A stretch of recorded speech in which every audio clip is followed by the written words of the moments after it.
Hello, everyone. Hello, everyone. Welcome, welcome. Thank you all for being here. Um, this is the end of the year, and this is a time in which all of us should spend time to reflect over the past 12 months to try to figure out what lessons presented themselves, what were successes, and what were our failures. I remember years ago, Dr. Stone, in one of his books, I can't remember which one exactly, was talking about this kind of spiritual exercise.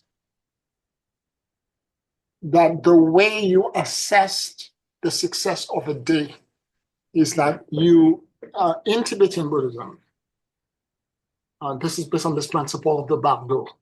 In Tibetan Buddhism, the period of the Bardo, when you die, and you go in the period of between death and rebirth, you re-examine your life to try to figure out what your successes and your failures, and you try to plan for a better reincarnation.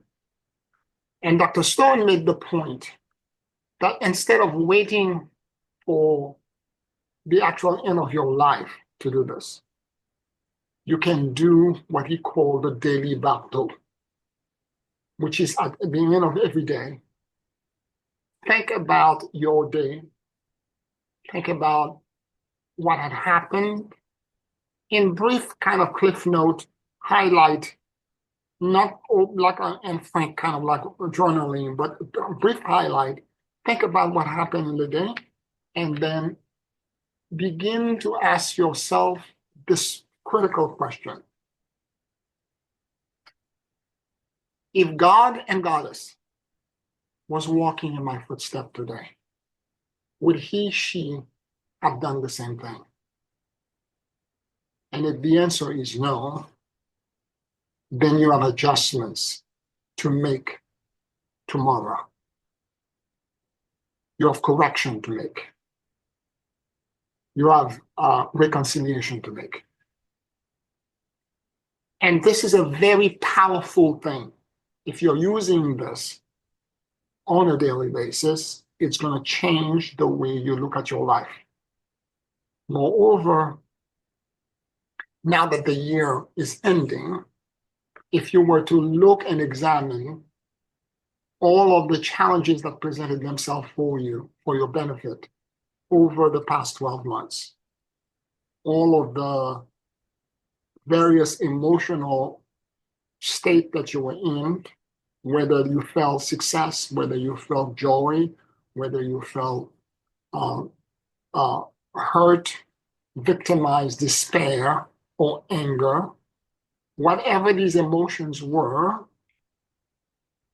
what kind of correction would you apply to them? If God and Goddess had walked your path for the past 12 months, what would she or he have done? What changes and transformation, now that 2025 is here and coming, what changes should you contemplate so that you can have a more ascended, a more aligned, a more illumined 2025? So I know these are rhetorical questions, and I'm sure things will pop into mind in terms of when I'm asking these questions. Like there were moments and I know there is not one person on the planet, no matter how positive you are, that is not facing some sort of challenge of some kind. I'm hearing from people in my situation, because of being a teacher, I hear from people all the time. And I hear people having all kinds of side challenges. And sometimes my challenge is not going to be yours. Some people are being financial, other people health issues, other people facing identity issues. Some of the people are facing more subtle things that are causing friction between them and their own family members. There are people who are having issues that they never thought was possible between them and their loved ones, and they are in awe and let's just say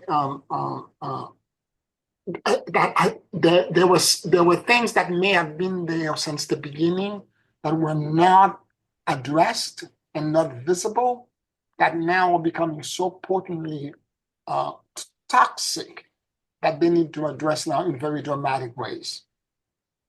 And all of these things are pointing to one thing.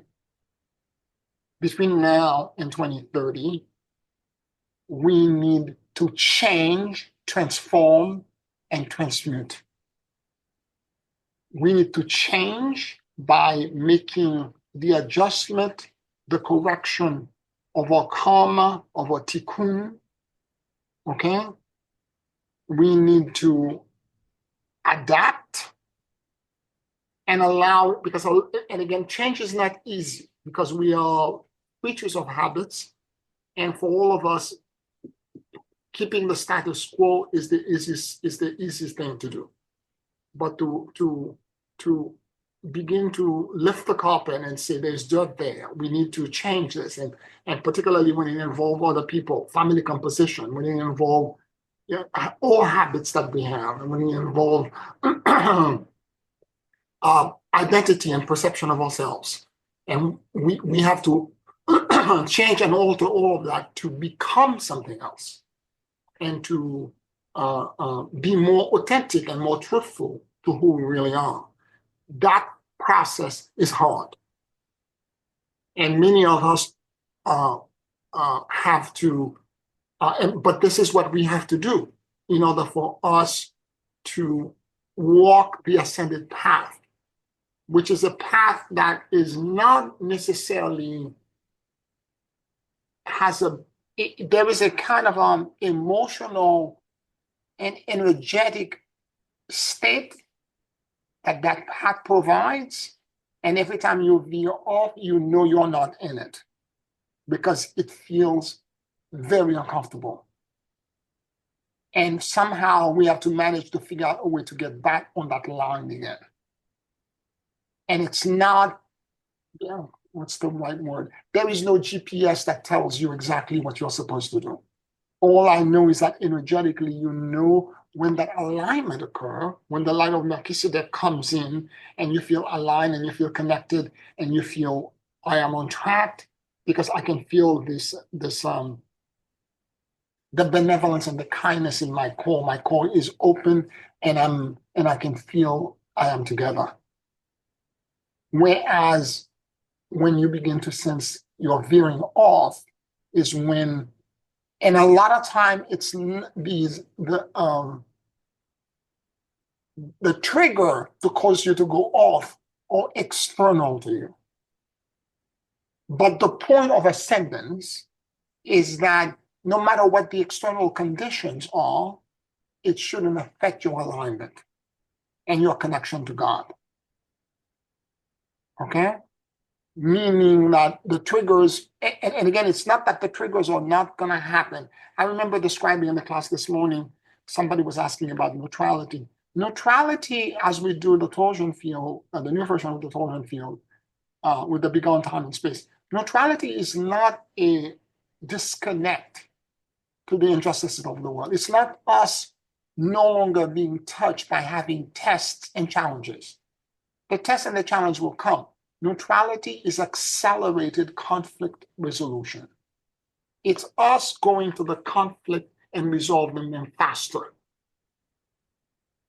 Whether they are physical in our body, whether they are emotional, whether they are other kind of psychological, whether they are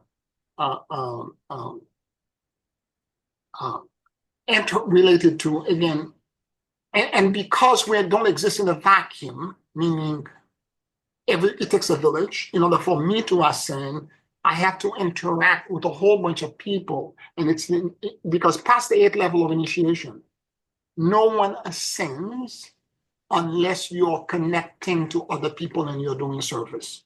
Whether you're doing intercession by praying, whether you're doing it by teaching, or whether you're doing it by being the best person that you are to your friends and your family members, the interaction and your empathy begin to expand when you begin to sense through social intelligence how people are feeling, and you begin to interact in the right manner, because you can sense what other people are feeling, and then you can empath their problems.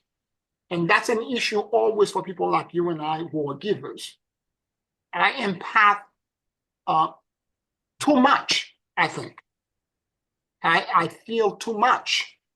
And at times I have to be very careful. So right now, in terms of mass media and everything else, that I don't consume any news. I just see headlines. And I don't go any further than seeing the headline, because I want to remain informed. Because the moment I consume all of this, it's going to derail me into something else. And I've done this already since we went into pandemic mode. I don't want to go down that rabbit hole again. I empath too much. So for those reasons, and particularly around that time as well, so many people that I know in my own insulated community had died because of what was going on in the world at the time. I don't want to empath all of that loss and all that grieving. And it took me a while to realize what I was feeling, and the burden and whatever I was carrying was actually not mine. It was the karma and the feeling and the burden of others that I was taking onto me, because I felt so sorry for them, and I felt that I should intercede from them. But it's the intercession that's incorrect, because I'm being the martyr now. I'm taking their burden. And the martyr is a false, it's one of the biggest mistake and the biggest lie that's been perpetrated on humanity. There is no reason for martyrdom. God does not want this from us. This was an invention of St. Paul, and it has nothing to do with what Jesus and his own original teaching were. And for the first century after his death, or a century after his death, before Paul came into the picture, the teaching of the church was very different. It was filled with love, with abundance, with a God that was providing everything. The idea that suffering is noble, the Lamb of God and the sacrifice, they were not there. These were foreign to the original teaching that the Christ taught. That was an insertion, that was a later addition to the teaching of the church. But we've been all domesticated by this kind of teaching via dogma of the church. So we have it. I know I have it. And I have to be very careful that I don't allow that to imprint, to resurface in me. So I have to be very careful what kind of food I am feeding my consciousness, particularly when things are becoming more and more turbulent, more unstable, more crazy shooting and stabbing and all of these stuff that can trigger an impact very easily. I have to maintain my alignment and be neutral and accelerated conflict resolution, and realize that, yes, I feel sorry for my family, my fellow men. I feel sorry for them. And I ask God, I give their burden to God now and let God take care of it. I don't need to take the bullet for them. I'm passing it on directly to infinity times infinity. And God will know what they need and provide them with the healing that they require at this very moment. It is not for me to stand in front of them and take the bullet for them.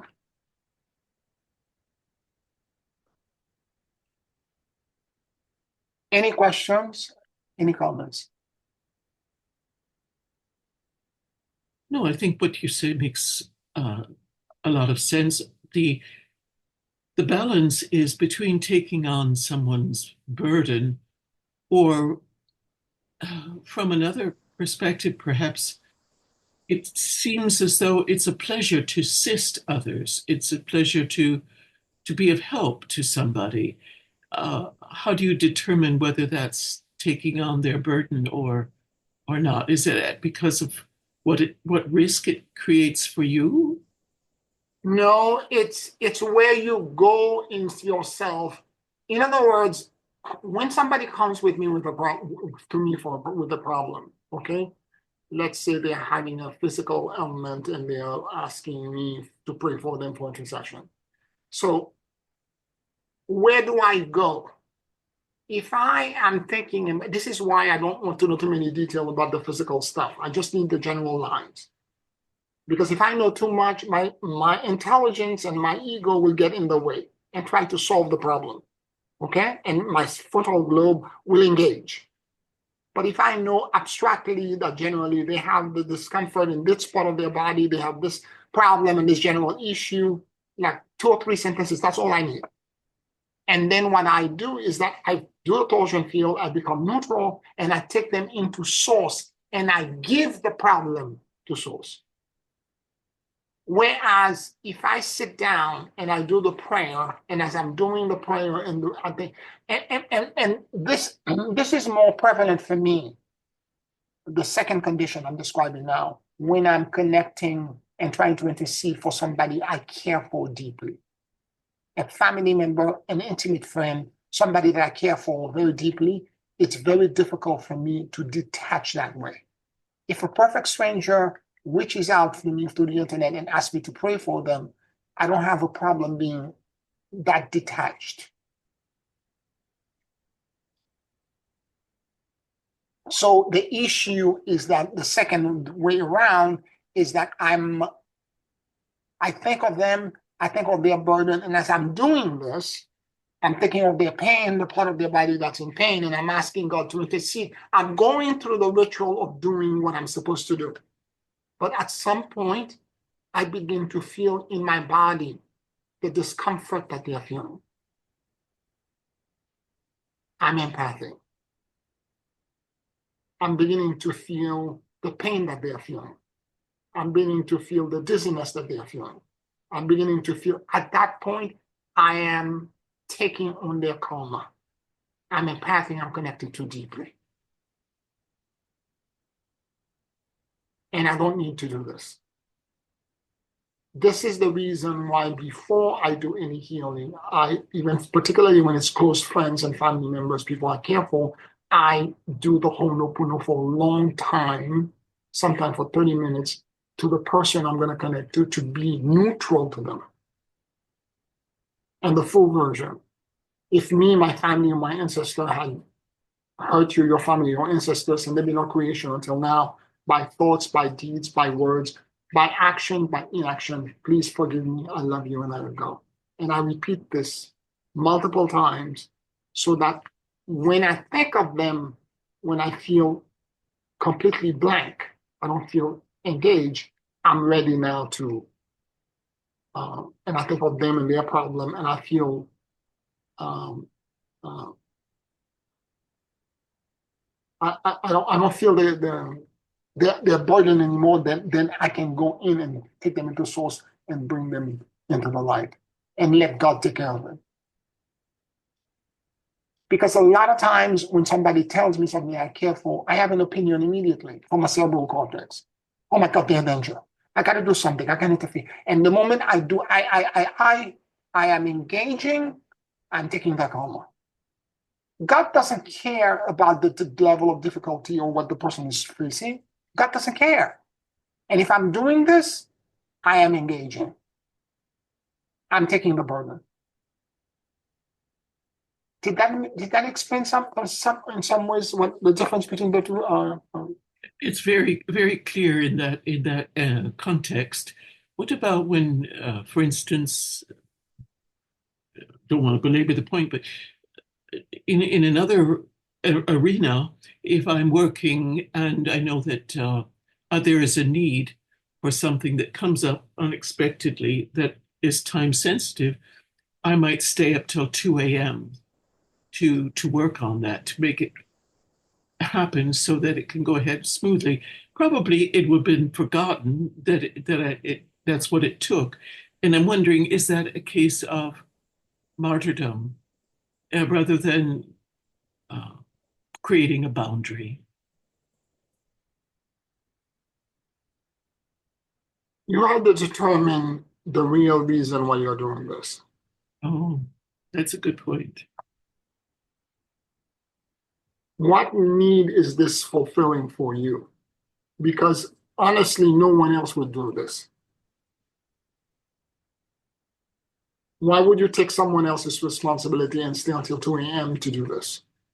And if you're doing this, what is the real reason why you're doing it? Hmm.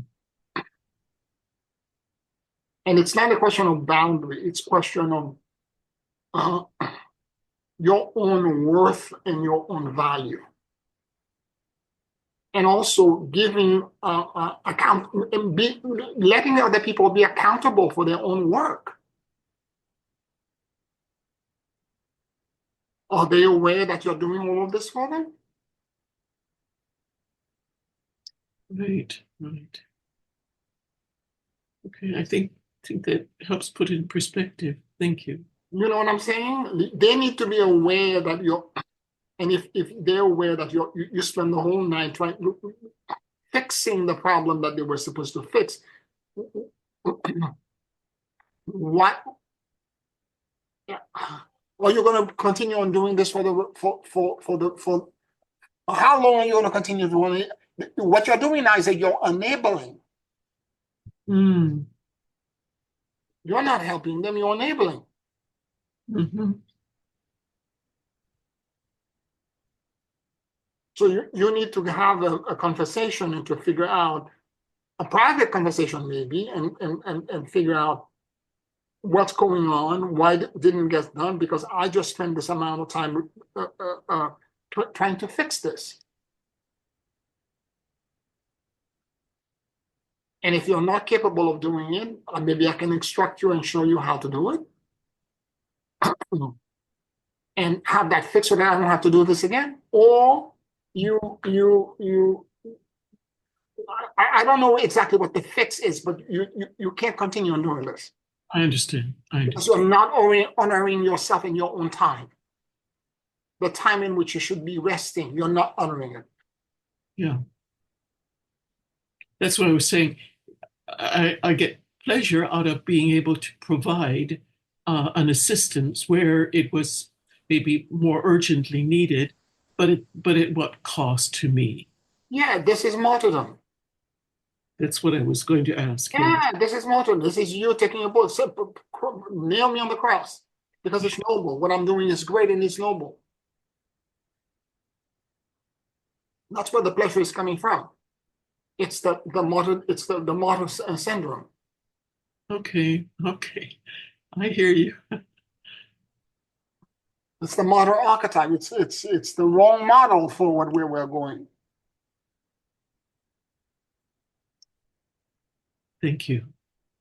There is no reason why we shouldn't not intercede and really help others, but we don't keep helping them by keep taking bullets. We teach them how to fish. We don't keep giving them fish.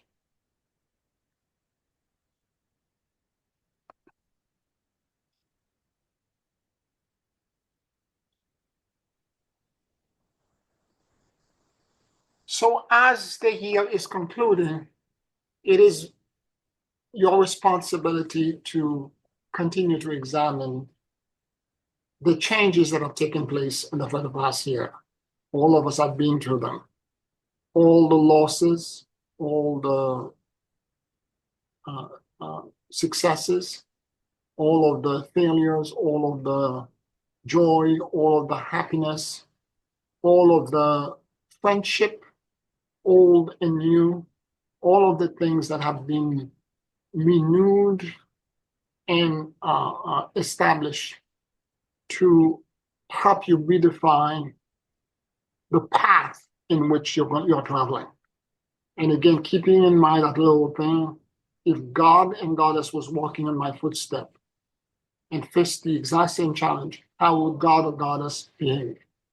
What would have been the behavior that an ascended being would have taken facing the challenges that I've faced. And whatever that is, that's the correction that I need to apply. Now, if you behave exactly like a god and goddess, then there's no change. You don't need to do nothing. Perfect, put a check mark, give yourself a gold star, move on. Test passed. But if on the other hand, there are adjustments, and none of us are perfect. We are god and goddesses in the making. And so as you will notice there are other things, there are things that you need to pay attention to, then it's okay. Allow yourself the flexibility of whatever it is that you need to do, and then create the changes and create. And you see, that exercise that Dr. Stone was talking about, I have done it for years, and I have to tell you, it's very important because the way, okay, when you think of the idea of saying to yourself, if God and Goddess was walking on my footstep, would he or she have behaved in the manner I'm behaving? So the importance of doing this is that when you begin to realize, okay, God and Goddess would have not have done this, to a certain degree, 80% of what I did was correct, but 20% could have been done differently. It's not always a yay or nay. It's sometimes, yes, the intention was correct, but the application was a little bit too rough. The landing was a little bit too rough. I could have done it better. It's very nuanced, right? And so since I'm learning, so what I do in these instances, I say to myself, I pray and I make a vow to my God and my goddess. If the same situation were to present themselves, and I write down exactly how I would behave, which is now my new perception of how God, goddess would behave in that situation, I would react in this specific manner. And the reason why I make this vow and this promise is that the promise that I make to the higher realm are very important to me.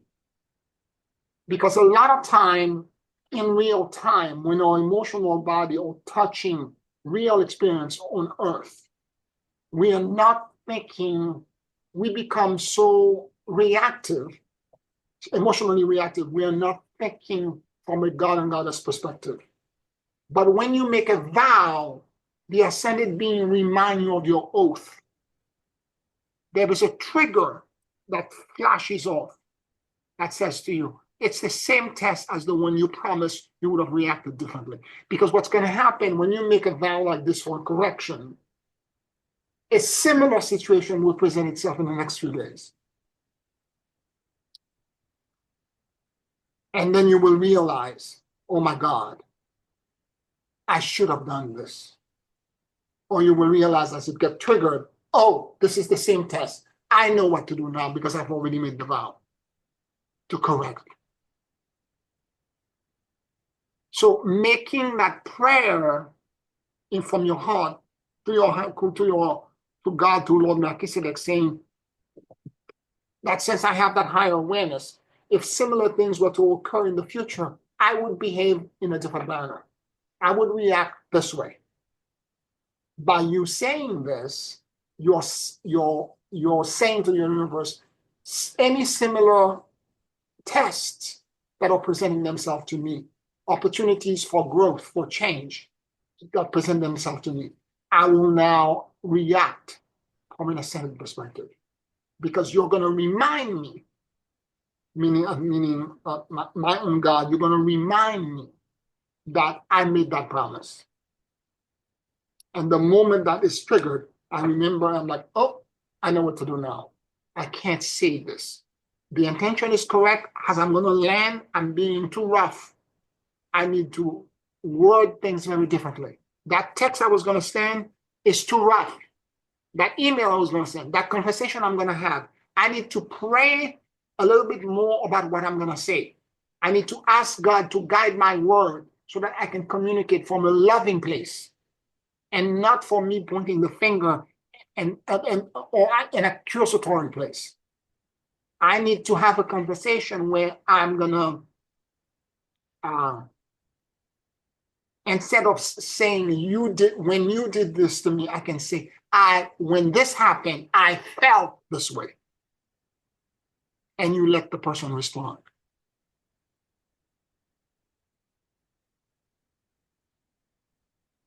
So the idea of making that small intentional, what seems like a minor thing, is actually for me critical, because my connection to the promise I make to God and to a higher spirit, I tend to keep them. So as whatever it is that's happening in my life, I tend to apply that principle very dearly.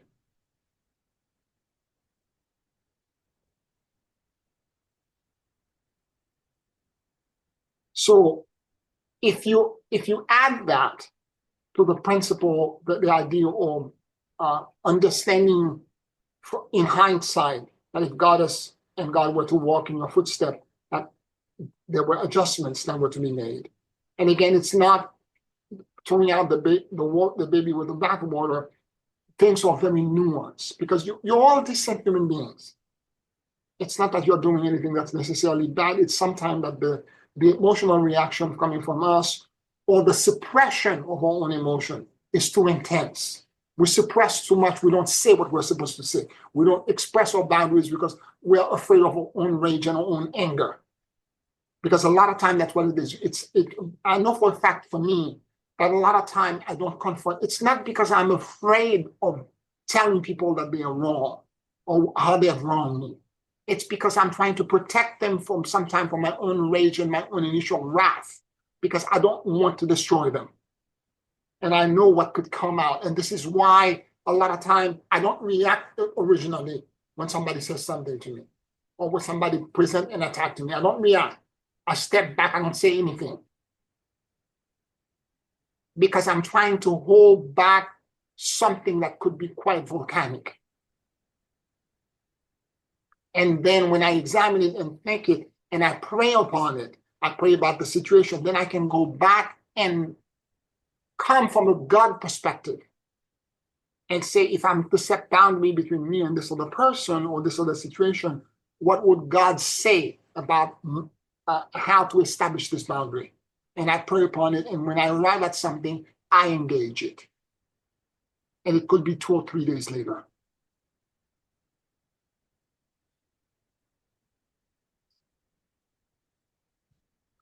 Any questions, any comments?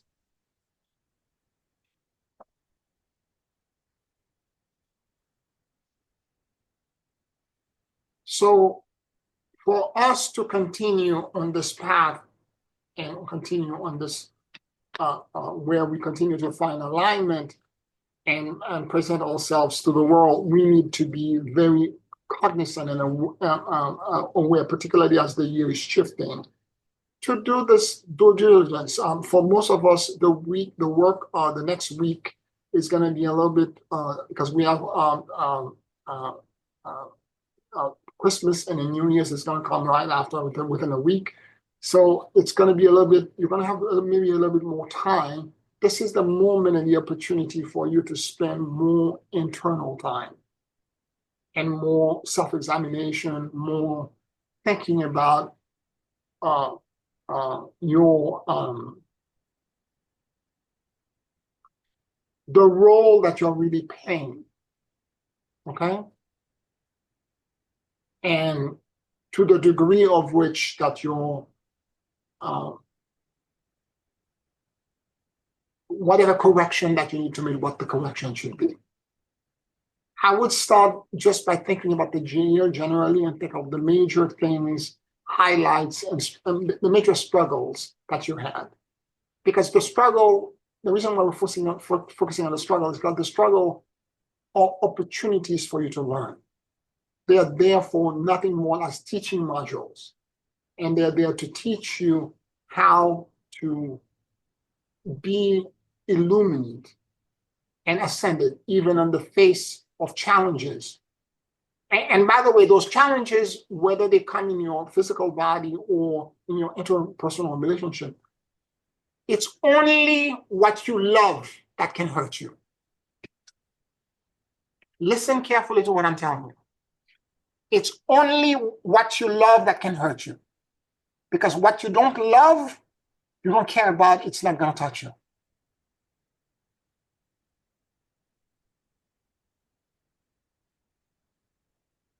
And the reason for this is that the individuals that you have connection with, loving connections with, or there in your life with the karma, and it's in the friction between you and them that you polish yourself, and the ascended light rise from there.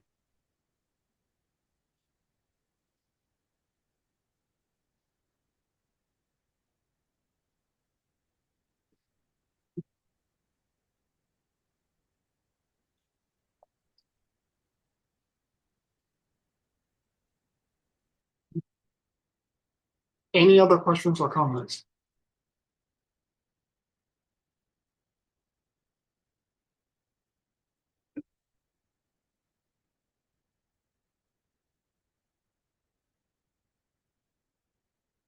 All right. So if you have no questions or no comment, and since the class tonight, because we're literally the eve of Christmas, and the class is light tonight, we're gonna make the class a little bit shorter. Let's take a 5-minute break now, and then on the back end of the 5 minutes, we'll do the new version of the torsion field. I will remind you how to do this, and then we'll do that as our closing meditation. 5 minutes, okay? Thank you.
Take a very deep and slow breath.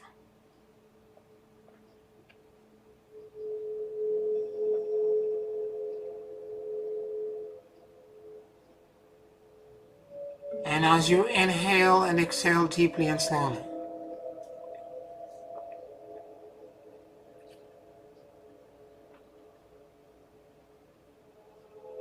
allow the universal life force that permeates everything to enter into your lungs.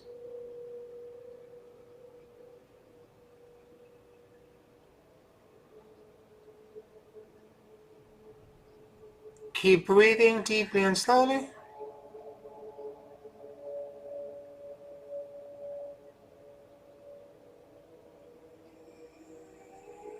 And let your soul and your awareness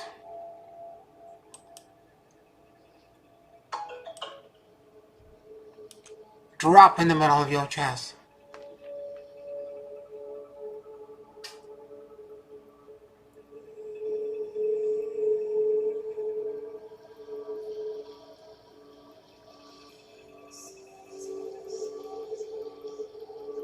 Please forgive me.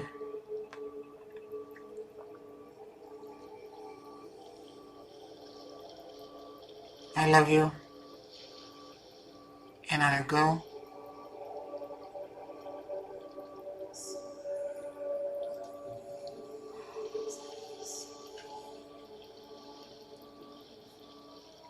Please forgive me. I love you. And I go.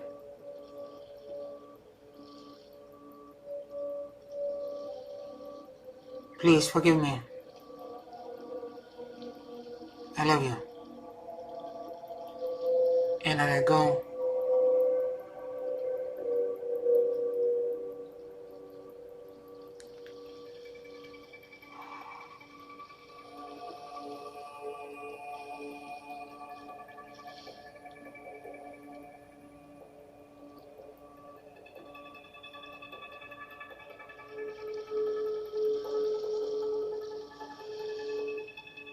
Let your mind and your heart sync with each other.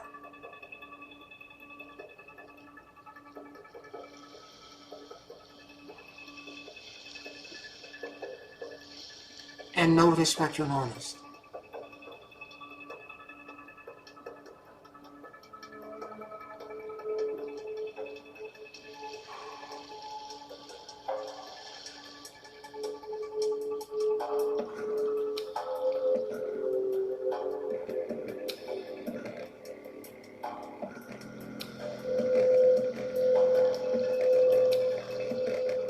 And the guardian alliance of light approach you, offering to give you their shields of light and protection, and a band of neutrality.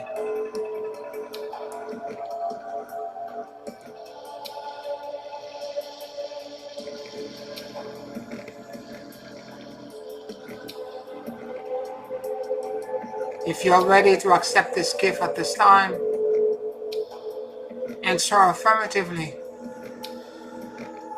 And let the energy of the first guardian begin from the core of the earth, moving through the bottom of your feet, passing through you,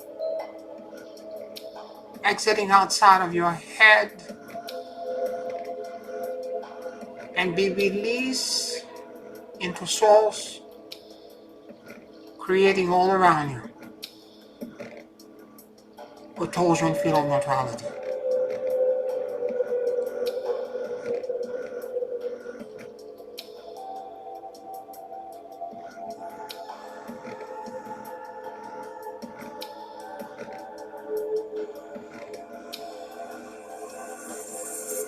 Be gone, time and space.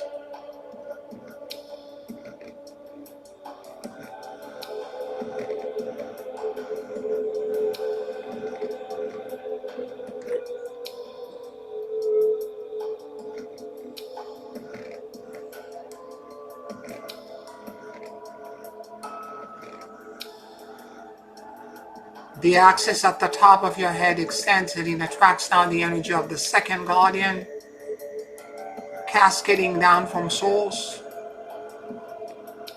moving, and as it rotates clockwise now, moving through the top of your head, passing through your core, going into the core of the earth, and creating all around you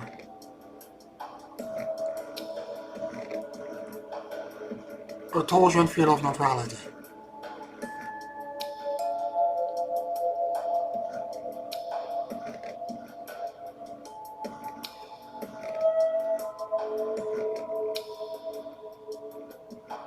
Be gone, time and space.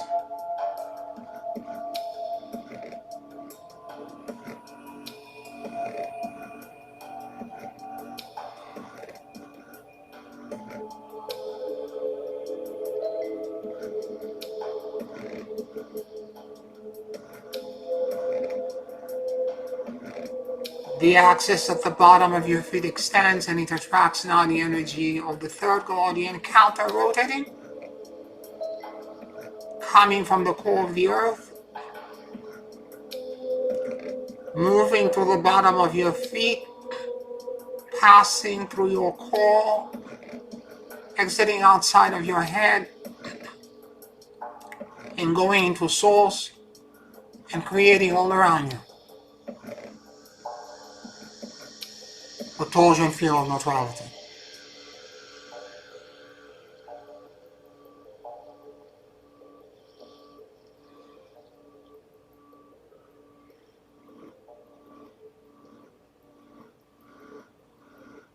Be gone, time and space.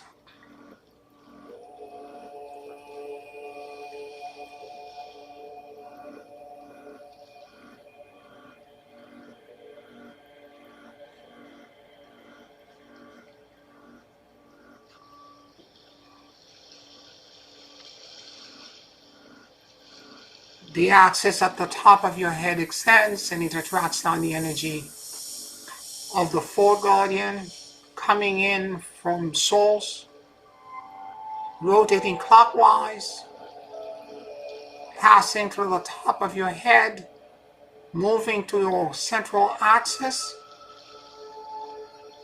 going through the bottom of your feet into the core of the earth, while creating all around you a torsion field of neutrality.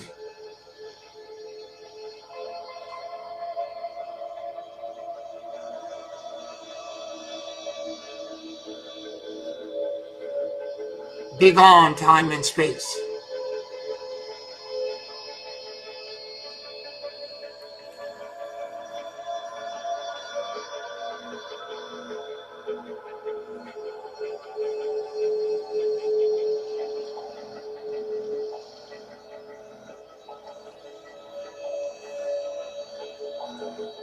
The axis at the bottom of your feet extends and it attracts now the energy of the fifth guardian, counter-rotating,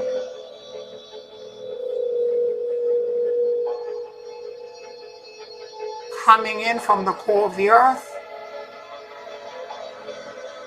rising to the bottom of your feet, moving through your central axis,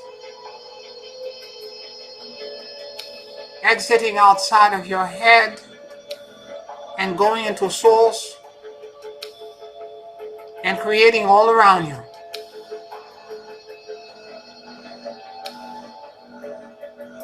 a torsion field of neutrality.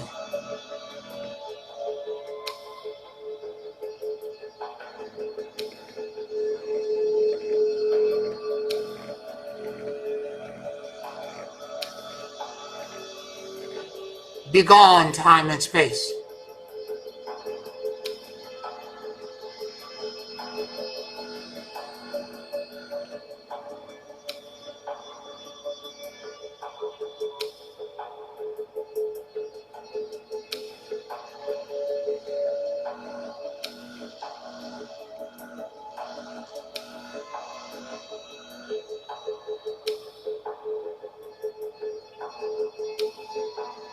The axis at the top of your head extends and it attracts now the energy of the sixth guardian, cascading down from source while rotating clockwise, moving through the top of your head, traveling down your core, exiting at the bottom of your feet, and going into the center of the earth while creating all around you the Gaussian field of neutrality.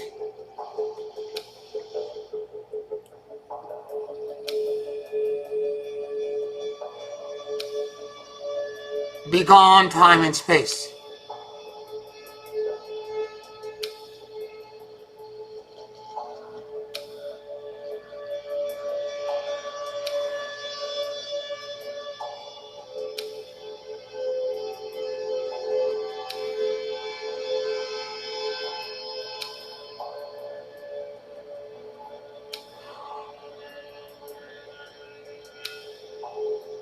The axis at the bottom of your feet extends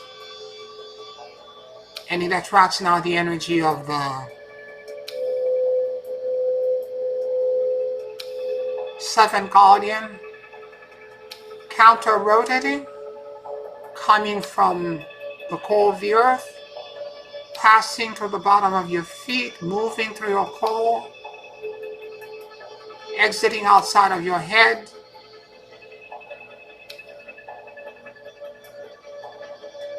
going into source and creating all around you a Gaussian field of neutrality.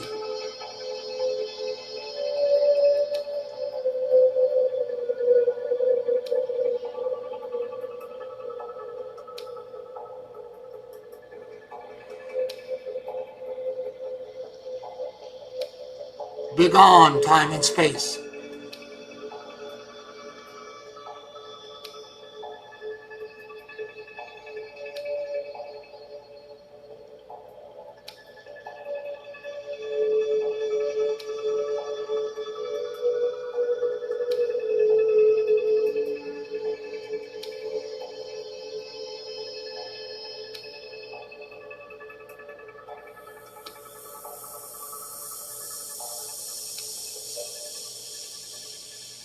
The axis at the top of your head extend and it attracts now the energy of the eighth guardian, cascading down from source,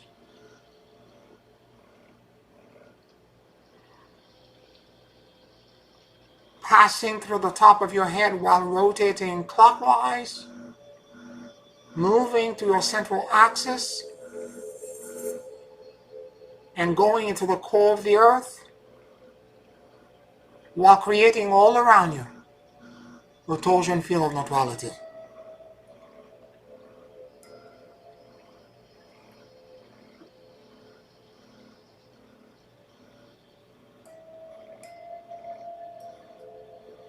Begone time and space.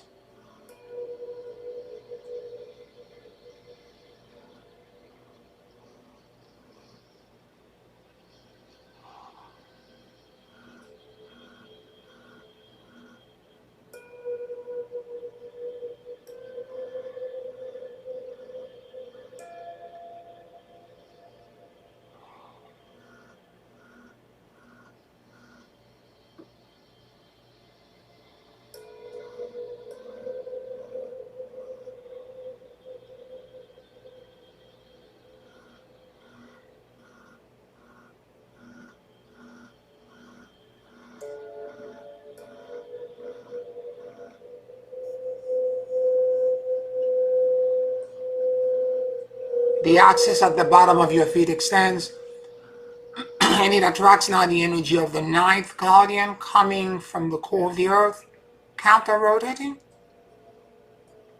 moving to your central axis, passing through your core, exiting outside of your head, and going into source while creating all around you a Gaussian field of neutrality.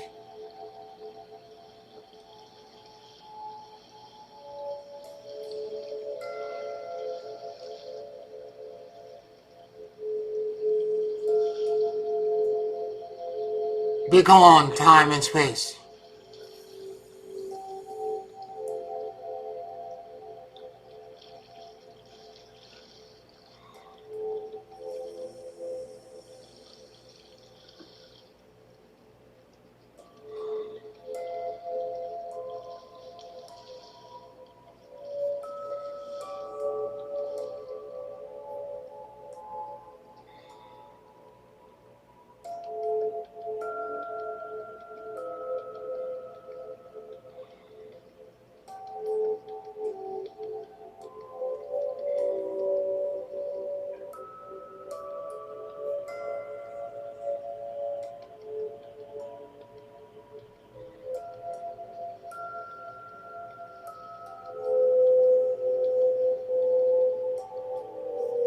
The axis at the top of your head extends and it attracts down the energy of the 10th guardian, cascading down from source while rotating clockwise, dropping into the top of your head, moving through your central axis, going down to the bottom of your feet and into the core of the earth, while creating all around you a torsion field of neutrality.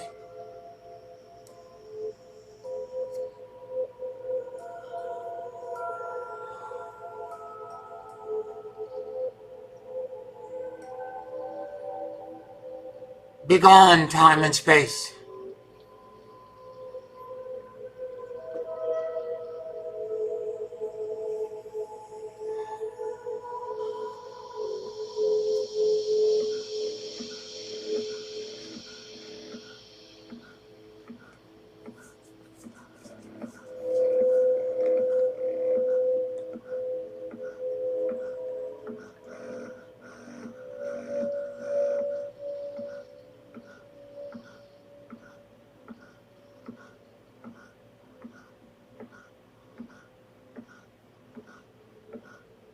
The axis at the bottom of your feet extends and it attracts now the energy of the 11th guardian,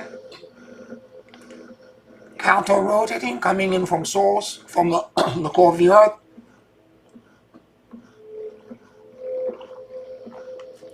moving to the bottom of your feet, traveling to your central axis, exiting outside of your head,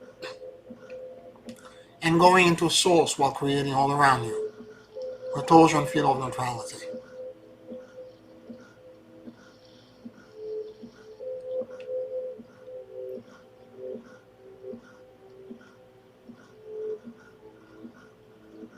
Begone time and space.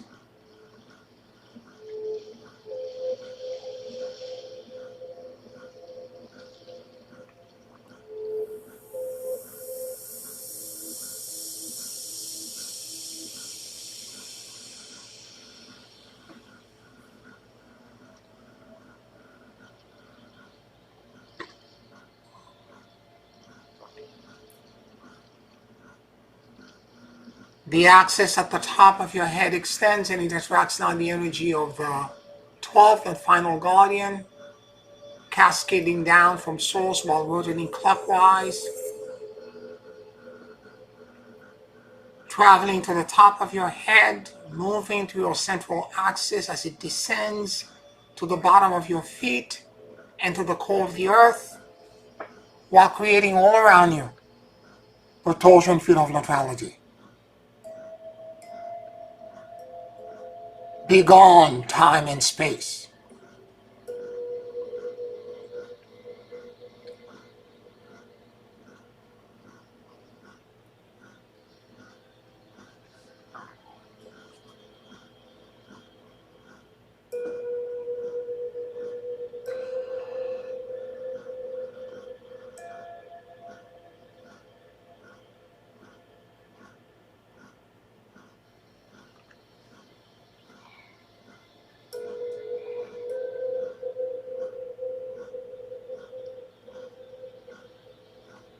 Observe the 12 counter-rotating axes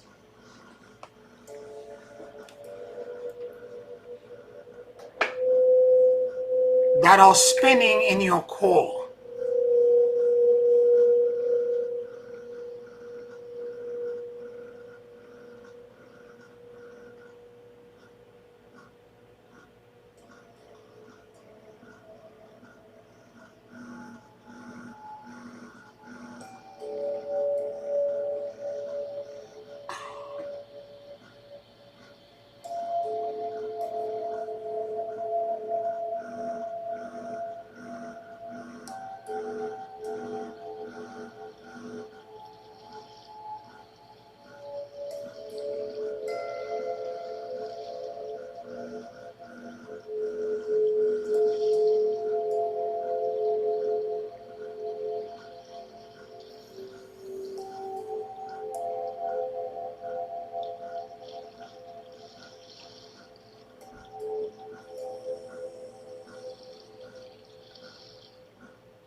I am fixed designed.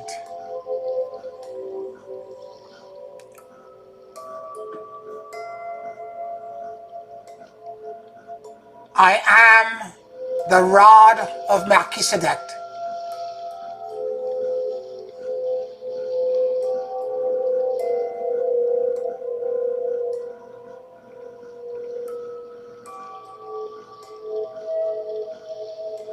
I am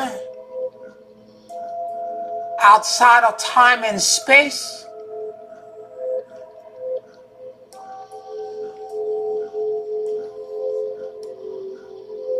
I am perfectly put back together. I am healed, repaired, liberated.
Hosanna into the highest. Hosanna into the highest. Hosanna into the highest. Take a very deep and slow breath.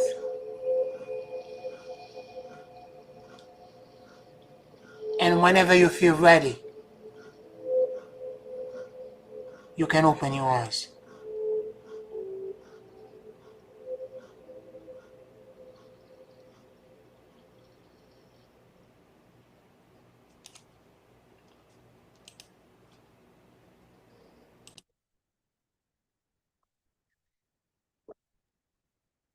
Oh, thank you, Pia. This class may be short, but it has been very important.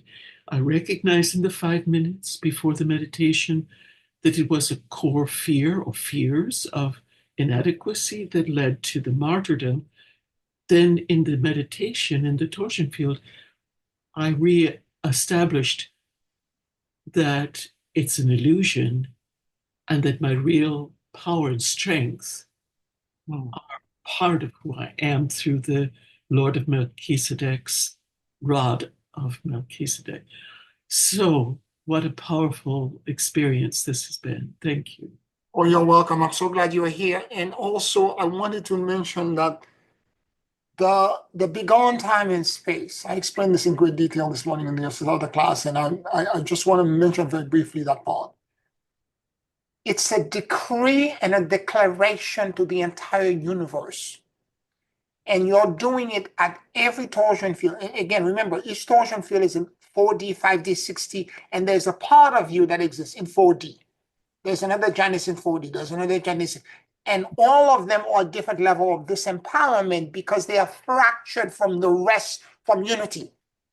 Oh, They are not neutral, they are fractured. And so the guardian that exists, for example, in 4D, that all together reassemble, are now offering as an act of generosity their torsion field around the Janus that exists in 4D, 5D, 6D. And as they do this, they bring that Janus in neutrality, and everything below gets also in neutrality, get the benefit of it. Now, in addition to that, the decree of beyond time and space, let's say in 4D, 5D, CT, what you're saying is that that decree comes from one understanding. I am God, and by my word, I am commending the banishment of time and space. Yes, Do you understand what I'm saying? that's You as a right. human being. And when you say this, what you're doing is that the part of you that's still attached to the fracture in that dimension, all of those illusions drop. Yes, yes. The illusion of time and space. All of the attachments to everything in that dimension drops. And you're doing it at every dimension, all the way back to God. Thank you. And is it important to verbalize that beyond time and space? Can it be silently said? It can be silently said. Or the whole thing can be done silently. Yes, It's yes. the intention in your heart when you're doing it. Wow, that's powerful. All right, family. Deep love to all of you. Merry Christmas, Happy New Year, and I'll talk to you in 2025. Love you. Bye. Good night. Love you.